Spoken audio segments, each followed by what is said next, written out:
Can you believe it's almost time for kids to head back to school? And for those who may not know, you do have a choice of where your kids get their education. The school choice program, though, can be a confusing one, and that's why we brought Dr. Addie Angela from the University of Indianapolis and the Indiana Family School and Community Partnership Center here to explain. People don't often realize that they do have a choice. I grew up in one district, went to school in another for high school.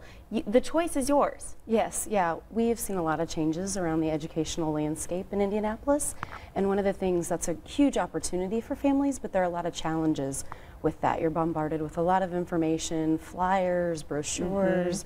You've got the DOE website to kind of figure out what different schools are scoring and what their test scores look like, as well as like logistically what works for your family. And so figuring out all of those things, finding really solid information to help you make an informed choice is important. Let's talk about why a family might choose to go to a different school than the one they're assigned. There are lots of reasons that a family may make a choice. They may like a program better that's offered somewhere else. It may be easier to drop their child off at one school than another on their way to work.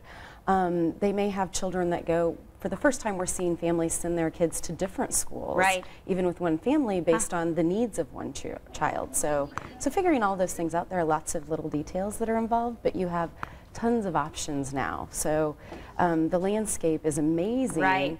You've got online options like Achieve Virtual Academy in Wayne Township. You've got multiple language options like Theodore Potter. You've got CFI and Montessori schools and IPS.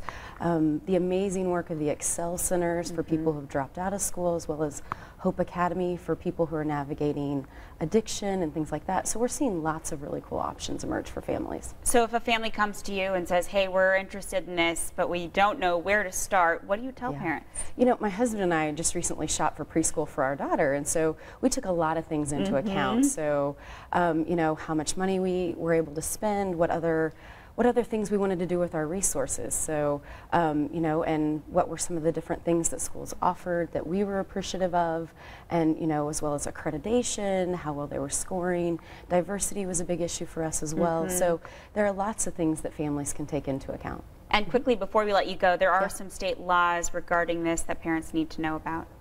Yeah, there are different things. So we have different voucher laws. We have different laws that they've opened up different districts. So you can move in and out of districts depending on where you live.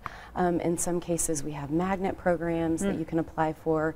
There are different lottery systems that you can look for. So if you're applying to different charter schools that have wait lists, as well as some of the open door policies on school board meetings as well. So you can see what's going on there. Well, so much to navigate. Dr. Angela, thank you so much for coming in and kind of guiding us through this process as a lot of parents start thinking back to school. Hard to believe we're just a few weeks away. Well, Kelly.